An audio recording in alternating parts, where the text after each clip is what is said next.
Hey, podcast friends, are you or someone you know in need of some custom college gear? Prep Sportswear carries a wide variety of college fan gear and apparel, including t shirts, sweatshirts, hoodies, hats, and so much more.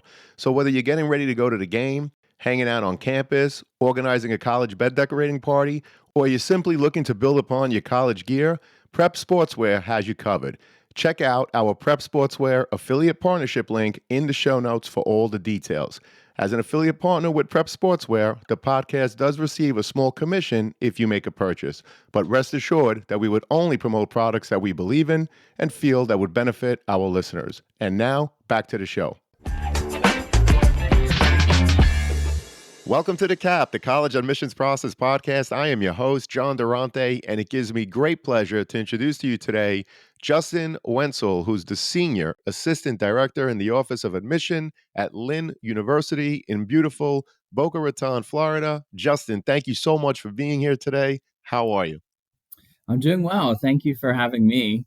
It's nice that we're able to sit down and do this. And yeah, you're correct. It is beautiful in Boca. I was just down there last week, and it honestly doesn't matter what time of year. It's just a special place to be. Absolutely. I've been there many times, and I know a lot of people that go to Lynn and have graduated Lynn, so I'm very excited about this conversation. So, Justin, what can you tell us about Lynn University that makes it so appealing for so many students to want to apply and ultimately attend? Right. So, I mean, we are that smaller, more intimate university. So, if you're looking for more of a personalized education where you're going to have that one on one attention, I think that's what is very appealing to people. I transferred 3 times as an undergraduate, and I don't suggest that, of course. However, it took a while for me to find the right place. And, I thought I was a college athlete, and I thought I wanted to go to play in higher education. And I immediately went down to Texas, and I was a college gymnast and cheerleader. And Awesome. I'm from Pennsylvania. So when I came from Pennsylvania, I was like a big fish in a small pond. And then when I went to Texas for gymnastics and cheerleading, I was like not as great as everyone else. So I quickly realized I was like, maybe this isn't for me at a Division I school. Then I transferred to a community college. Then I went to a state school and graduated from there in Pennsylvania. But what I'm saying is, like, you just got to figure out the right place of learning for you, and I'm a physical hands-on learner. I like the one-on-one setting. So I really think that's what appeals to Lynn students. I'd say that we're pretty forward thinking, ever changing, as the industries change and academics change, we're moving forward with that. And then we also have block scheduling, which I can talk about deeper later on in the conversation. But you're not taking 5 or 6 classes at once. You're taking one class at a time for 4 weeks, for 4 days a week. And then, you take your final and you move on. So it was really preparing you for the real world as well. And then finally, I just would say, as we mentioned, the weather, the climate, the entire environment and atmosphere of being in South Florida is a great place to be. My whole mood just changes when I go down to South Florida.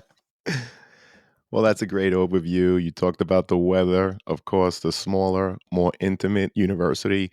And I especially appreciate the story that you shared, how you transferred multiple times.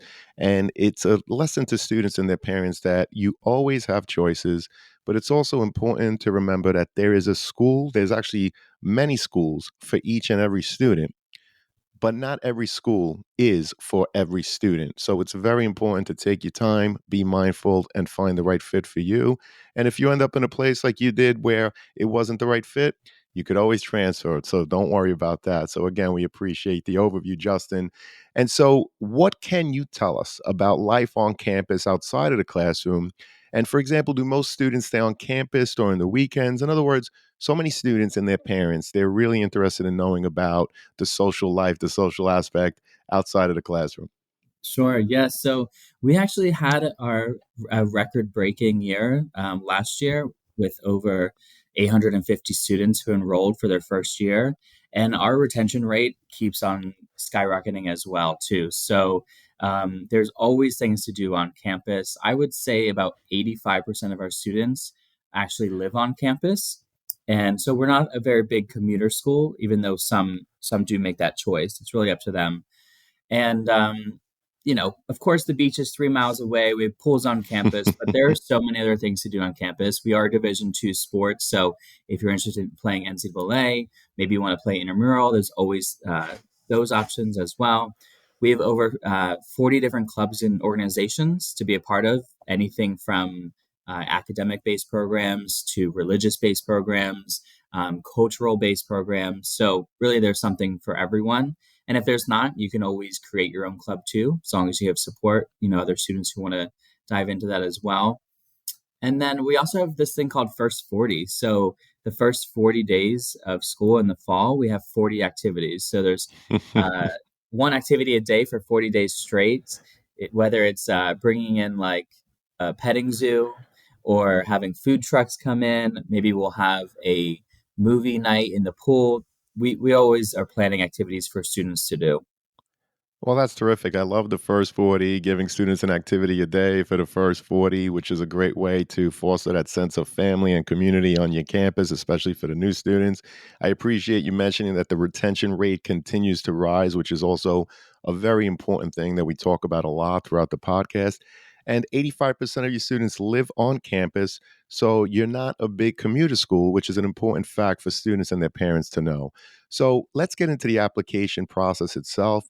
What is Lynn's approach to the admissions process, particularly in terms of the criteria and factors considered when reviewing applications? Again, this is something that students and parents are very mindful of. They want to learn more about it because they want to know what happens when they hit that submit button on their application, Justin. Yeah. And I totally understand that. I'm a first generation college graduate, so I understand how important and um, stressful it can be as well. But we are on the Common App, and then we have an application ran on our website too for people to apply with. But when I'm looking at applications, first of all, I'm looking at every single application. I read my territory. We read by territory. So I have New York. I'm reading all New York applicants. And we're doing that holistic review. But I'd say what we're looking for most is potential in students. Like, we don't want the perfect 4.0 A student, 1300 SAT. We want to see that we can help students grow in all areas. So if you're a B- student, that's cool with us. We want to take you and develop you in all areas. So academics, social life, we want to see that you're being a productive member of society once you leave Lynn, and that you come back and be a part of our alumnus, and also being, you know, getting your career ready too. So we're looking for potential. I'd say that's like the main thing. We want to keep developing these students on Lynn's campus. When it comes to applying in general, though, we are test optional. We are looking at the essay. We're looking at why Lynn. So it's really important they do their research. But we are reading every single application and taking the time. I mean, these students, think about it, spend more than 4 years, but technically, like from ninth grade through 12th grade, they're building their resume, quote. And so I have to do my due diligence and pay my respect to them that they've been building this for 4 years. And so I need to put a lot of time, effort, and thought into whether or not they're going to be a good fit for us. And like I said, as long as we see potential in them in many different areas, they have a good chance of getting in at Lynn. Well, I appreciate the fact that you're very mindful in helping students grow in all areas, academically, socially, and what have you, so that they can be contributors when they're on your campus at Lynn, but also after they graduate. So that's great insight. And of course, Justin, the overall number of applications schools are receiving are on the rise thanks to many things such as the test optional movement, the Common App, which streamlines it for everyone. So, with an increase in applications, how do you determine how many students to accept, waitlist, or even deny when you don't necessarily know how many of these applicants will actually attend if accepted? Right. So that's always like the difficult challenge, right, throughout the year, and like trying to make sure we're doing what we can. I would say, I just talked about having potential in students, but we want to see the growth. So looking at that transcript and seeing if they've grown from ninth to 12th grade, seeing if they challenge themselves a little bit, what they were involved with outside the classroom is really important to us socially. And if they contributed to volunteer work or community service, maybe they had a part-time job. So we don't want the student that's going to go to attend class and then go sit in their dorm. We want them to be vibrant and productive members on and off campus as well. So that is a really difficult question. I love that so many students are being able to have the opportunity to apply and attend colleges. But I would say that when it comes down to the application itself, we're not going to deny anyone the opportunity to come to Lynn based off of capping the size of the class. If you are a good fit for us in all areas, we're going to take you. And a lot of times, when it comes to the wait list too, we will put a student, if they have a 2.5, let's say GPA, we're going to put them on the wait list in the very beginning of the school year and say, hey, we see potential in you. So let's, circle back in 2 months and we want to see an updated transcript. So we give them the opportunity well in advance. We're not letting them know wait lists in like April. You know what I mean? So Sure. giving them the opportunity to improve and let them know that we see potential so they can put their foot on the gas a little bit. Understood. And Justin, can you share the percentage of students that apply from out of state? And does the application differ based on in state or out of state students? In other words, I know that a lot of times there's institutional needs, and so there might be percentages of how many students you could accept from out of state. So, any information you could share in terms of that would be greatly appreciated. Sure, there is no difference. I can say that there's no difference on the application or Great, the percentages that we're accepting in and out of state. I great, would say we're almost at about a 50-50 when it comes to applications. When it comes to students who actually enroll, our out of state population is a little bit higher. In fact, the great, Northeast is quite a large percentage and as well. I know from New York we have over 95 students this year alone from New York. But great. from the Northeast, from Connecticut on through, there's over 115. New Jersey and Maryland, Delaware, there's another hundred-ish there. So most of the students are coming from the Northeast region, and we've seen that in trends, throughout the years, over a decade now. People are flocking down to Florida, having second homes there. But Florida is the Southeast region per se is the only area of the United States that keeps growing in high school graduates too. So it's a plus for us. But we're also very large in our international population as well. So about 18% this year will be our international population coming from Central and South America, different parts of Europe, and the Middle East too. So we were actually ranked the second most diverse school in the nation this past Awesome. year, which Congrats. is something we're very proud of. Yeah, we're very proud of that. And, you come on campus, it's going to be a diverse environment for everyone. Well, that's terrific. You talk about your diversity and the fact that, yes, many of your students are coming from the Northeast, living in the Northeast myself. I could understand why they would want to be in Florida, particularly throughout the winter when it's snowing and cold up here in the Northeast. So, again, we appreciate that. And, Justin, what is the average profile of the current freshman class in terms of GPA and any other related data that you collect, such as ACT or SAT scores? And if a student falls a little lower than that mid 50%, what are some of the things that they can do to enhance their overall application? Sure. So, I'll start with numbers first. On the application, we're looking at like a 3.2 GPA is about average for our students. It's a little bit higher when it comes to enrolling. That shoots up to about a 3.4 for who actually enrolls. But for the average SAT, we're looking at just about 1,200. And then for the ACT, we're looking at about a 26 as average as well. And as I mentioned earlier, we were test optional. So if, like myself, I wasn't a great test taker throughout high school. And I feel Neither like was I. when I applied for college, like test optional was not a thing. So, maybe I would have got a lot more acceptance letters if I didn't have to submit my SATs, but it is what it is now.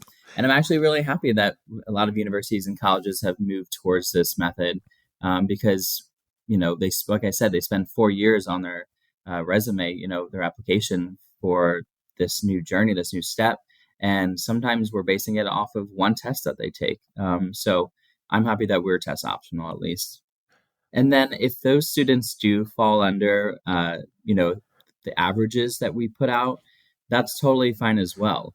We want to see that they are going to be contributing in other areas and also come visit us. Like if you show that you're super interested, show that demonstrated interest. We have tons of events on campus and we have tons of regional events too. I host events in Long Island and Westchester. My colleagues host events in New Jersey, Boston. So come to these regional events when we host these breakfasts, these information sessions. Come meet me so I can put a face to the application and build that rapport with you and get to know why you actually want to come to Lynn. And that's actually a part of the process as well. In our application, we have a why Lynn, and I can always separate the students who do their research and know who Lynn is and those who don't. For instance, they'll put in the Why Lynn segment. Oh, I really want to attend the nursing school at Lynn. It's wonderful. Well, we don't have a nursing program. So clearly you didn't do your research. Well, that's great advice. And I'm glad that you mentioned the Why Lynn supplemental essay because a lot of times students spend weeks, perhaps months on the general essay. They see that a school has one or two supplemental essays and they say, oh, I'm just going to rush through this. It's not important. It is important. And what's important to understand is that in the general essay, the admissions rep is trying to get a feeling of who you are as a student, your character, your thought process based on whatever story that you're sharing with them. The supplemental essay students, it's important to understand they're really looking to see if you understand the school itself. So, why Lynn? As Justin said, if you are saying that you're going to apply to a nursing program there, and guess what? They don't offer nursing, you didn't do your homework. So, it's very important to demonstrate your understanding of the institution, perhaps talk about why you see yourself there, what programs you see yourself in. And I think it's also important, and you mentioned it earlier, is to talk about how you're going to contribute to the overall community. So those are great pieces of advice. I'm glad you mentioned the supplemental. And also, Justin, you mentioned demonstrated interest and being test optional. So let's take it one at a time. Let's go with demonstrated interest. What are some of the things that students do to demonstrate their interest in attending Lynn? And do you track such things as part of your overall admissions process? Sure. So I would say that the demonstrated interest doesn't uh, break your application. However, I feel as though it can make your application. So if you're borderline and I've met you 4 times on the road at college fairs, high school visits, regional events like information sessions, and I see that you took the time, effort, the money to fly down to campus for an event, that to me says like you really want to come to Lynn. So I really feel as though that might push you over to an accept from maybe a wait list or deny. We do track all demonstrated interest. So every single email, phone call, hop on a Zoom with me so we can just talk and have a conversation about Lynn. All of those are tracked, and we have tons of events, as I mentioned, around the country too. So I highly suggest that everyone, even if you can't fly down to South Florida, we have like 3 virtual open houses that you could attend as well. So that's an opportunity as well. Well, that's great. You mentioned emails, phone calls, visits, whether they're in person or virtual. And I love what you said. Demonstrated interest doesn't break your application, but it can make your application. So, advice to students whether or not a school talks about the fact that they track it or not, it's very important for you to engage with them because you never know, as you mentioned, if it's the difference between getting you on a wait list or even off a wait list and an acceptance letter. So we appreciate that, Justin. Thank you so much. And I know that earlier you mentioned the test optional nature of Lynn. So can you share the percentage of students that applied and who were ultimately admitted that did not submit their test scores? Sure. So right now, we're about 50-50 of those students who have submitted test scores and those who did not. I would suggest if you did not do so well on your SAT, ACT, do not submit it because we can make a pretty good decision based off of who you are as a student, as a person, with everything else that we have in the application besides the actual SAT or ACT scores. So ultimately, if you did really well on it, it can only help you, especially when it comes to financial aid and our scholarships. So we do award aid from 7,000 to 21,000 per year, and that's based off of GPA alone. So it's not like you have a 3.8 and I have a 1300 SAT score, and that's going to push you up into the next level of scholarship. The financial scholarships that we give, the merit based scholarship, is solely based off of GPA. So no need to submit that. Well, that's great to know. In terms of the test optional nature, you said it's about a 50-50 split, which is great. But more importantly, you talked about the fact that you offer scholarships in the range of $7,000 to $21,000 a year, and the fact that it is determined based on GPA alone. Doesn't matter whether or not you submit an SAT or an ACT score. So I was curious in terms of the GPA, do you look at the GPA as indicated on the transcript, or is it something that you recalculate as part of your process? Sure, yeah. So we're just basing that merit based scholarship off of the GPA. What's official on the transcript, as long as we can convert it to a 4.0 scale, that's what we're going to be using. Well, that's great to know. We appreciate that. And Justin, can you explain what opportunities does Lynn offer students that may have had an IEP while in high school in terms of helping to ensure that they continue to be successful once on your campus? Sure. So we're actually known for our Institute for Achievement and Learning, and about 20% of our entire student body on campus take the opportunity to be a part of this. So it's those students who do have IEPs in high school. Maybe they're have dyslexia or ADHD and they need more time on test taking or more academic support in terms of tutoring or academic coaching per se. So we do have this institute where they will have a one-on-one academic coach, and they'll meet with them weekly for about an hour to go over any assignments that are upcoming.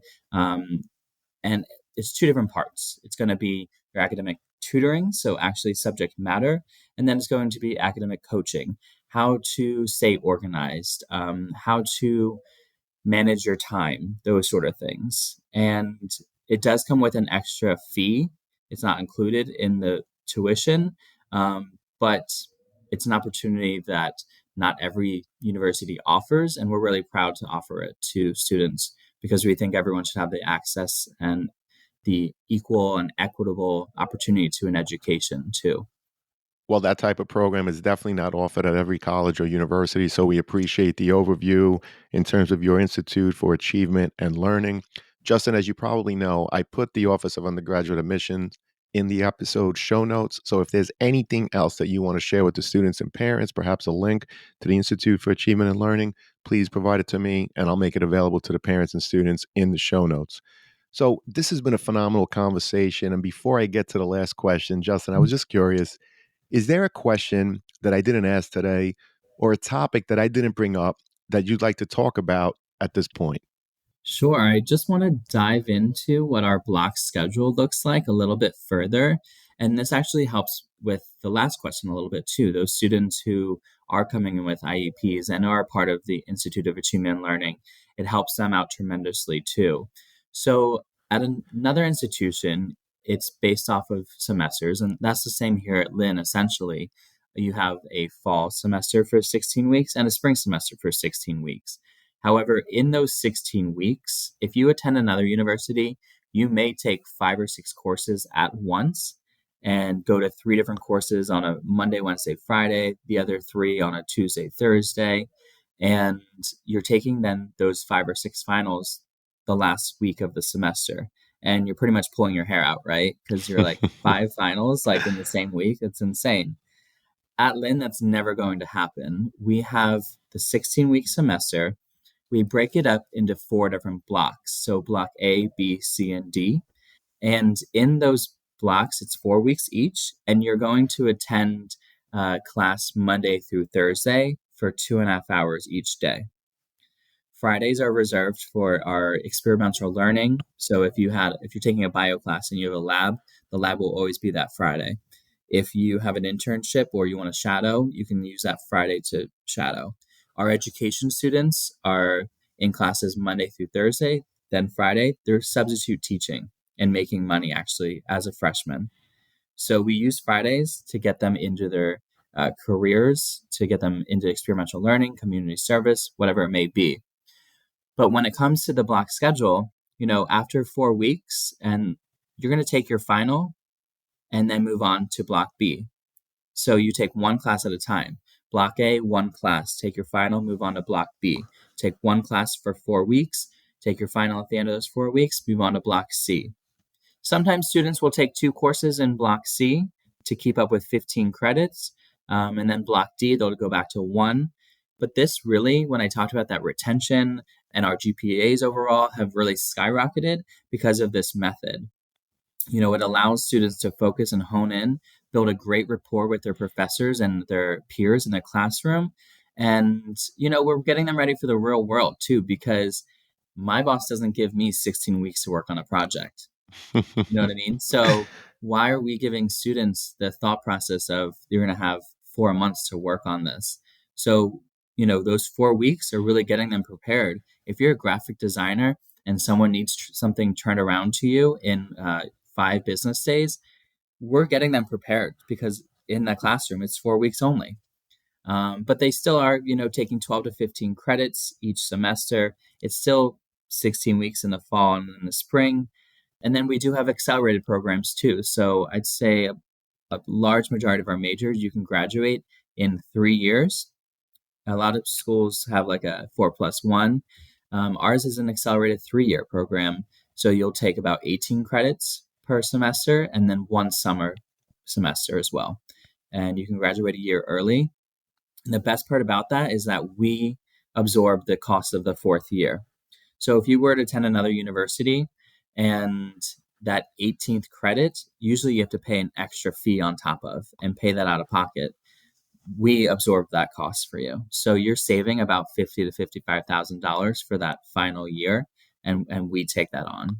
Well, that's truly amazing. I'm glad you share that because obviously the finances, the cost of college is a conversation for many students and their families out there. And I also love your philosophy in terms of how you block schedule. That truly is something that is unique to Lynn. And I know of a lot of students, including my youngest daughter, who certainly could have benefited from that type of programming. I was curious in terms of the block scheduling. So you mentioned that each course is taken over 4 weeks. Do the students have the ability, if they wish to take more than just the one course in that 4 week block? Yes, they do. So some students who want to take advantage of like that 3-year accelerated program, they'll take two courses, block A, then block Right, B, take one course, block C, take two courses, block D, take one. So that's about 18 credits there. right, But they usually might pair it with something easier too. So if you're in a block and you want to take two courses, maybe you're taking, Lynn 101, which is our freshman seminar, right. with like a chemistry. So you have something harder, something a little bit easier um, to rack up those credits too, and still graduate on time. And we have so many resources, as I mentioned in our first question, like it's an intimate setting. You can't walk on campus without someone knowing you, waving at you. You have so many people in your corner. You have me as an admissions counselor. You have a financial aid counselor directly for you. You have your academic advisor who you plan your schedules with. You pick up a minor, different certificates with. So there's so many people in your corner that like you cannot fail in any area at Lynn, which I love. Well, it truly sounds like you have something for everyone. And I really appreciate the overview in terms of helping students that may have had an IEP in high school. Everything that you shared is certainly something that many students out there really need. So, again, Justin, anything that you want me to put in the show notes in terms of any links, of course, explaining even further your block scheduling or your Institute for Achievement and Learning, just provide it to me. And of course, we'll make it available in the show notes. So this has been a great conversation. Unfortunately, it does lead us to the last question, which is what are your top 3 pieces of advice that you would provide a student and their parents getting ready for the college admissions process? Sure. So the first, piece of advice that I would give is do your research and I'm not just specifically saying about Lynn. Do your research on what type of university you're looking for, the different majors that you might be interested in. And then that leads me into keeping an open mind too. So you never really know what a school has to offer until you actually go and do your research. Maybe you go and visit. So keep an open mind. I thought I wanted that huge school with 35,000 students, that ESPN game day football on Saturdays kind of feeling when I went to college, but I quickly realized that wasn't for me. So keep an open mind, do your research. And finally, I would say be as persistent and gritty and go after what you want, because that's like the most important thing is your happiness and your future. So just keep on pushing forward. Well, thank you so much for those pieces of advice. We really appreciate it. Justin, like I said, this was phenomenal. And I'm so happy, as I know this is going to help so many students and their parents as they navigate through the college admissions process. I hope to have you again. Thank you so much, Justin. Thank you.